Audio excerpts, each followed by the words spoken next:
level originally was a rumor in Diablo 1 that eventually the developers ended up adding into Diablo 2 and Diablo 3 following after with kind of a magic pony level or whatever. It's a big thing as far as these ice rune metric are through each of the different maps, collecting certain runes, which I'll show you where all of those are in a moment. I'll also have timestamps in the description so that you can see each individual level.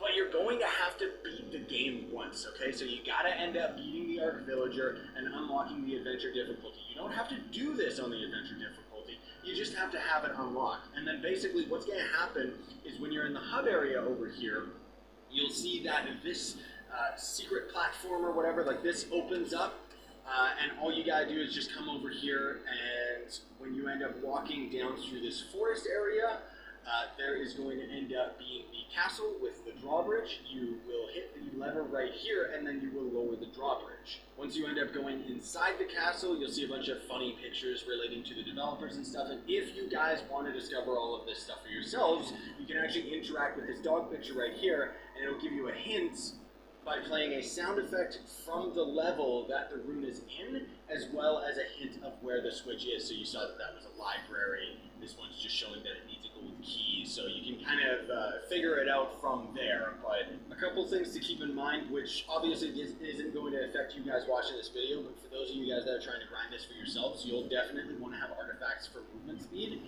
as well as abilities. And first rune is going to be here in Creeper Woods. As soon as you end up getting to this area where you're going to have to save all these villagers, all you're going to do is just come all the way down here, and you're going to end up finding this switch that you can pull in order to end up getting into this area. Now, previously, when you go through this and you're not on the higher difficulty, there isn't going through here. You press this button, and it's very pretty, it's very beautiful, and we now have picked up our first room. The cool thing is that we can actually just leave the level. We don't even have to complete the objective. You can literally just pause the game and return to the camp at any time. The second one is in Soggy Swamp. Pretty much as soon as you end up beating the cauldron, which we'll be able to one-shot just because we're swinging into the door, it's just going to be hidden right here beneath the mushrooms. We can go inside here, and we're going to end up having a similar area so that we can end up getting the second room.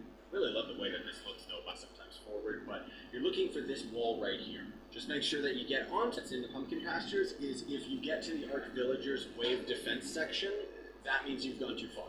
The next rune is going to be in Cacti Canyon. When you end up getting to this area, just before you grab the blue key, you're going to have to deal with a wave of enemies. And then right back here is going to end up being your switch that will end up getting you into the next rune cave. Yoink! The next rune is going to be in red, hitting this button to end up opening the area for the next rune. And give it to me! The next one's in the Desert Temple, and this one's super easy to get because as soon as you end up getting to the gold key door, you know you're on the right track. You can't progress until you end up succumb. So now we're in the Fiery Forge, and when you get to the location that has this already destroyed golem dude, it's literally right down here. You just pull the switch. I was going to say lever, I don't know, I keep messing it up. Okay, forgive me. But anyways, then you're in. And then you just kind of come to the edge of the map. It's very obvious and on your map. But now that you've actually beaten the game and can collect the runes, you just have to interact with the bookshelf in order to end up getting the final rune. There's also going to end up being some treasure in here, which is awesome. To end up getting into this room, you only really have to focus on the objectives in order to end up progressing. And so all that's left is to end up coming back to the church. Now, for me, this took about 40 minutes, roughly, because I don't really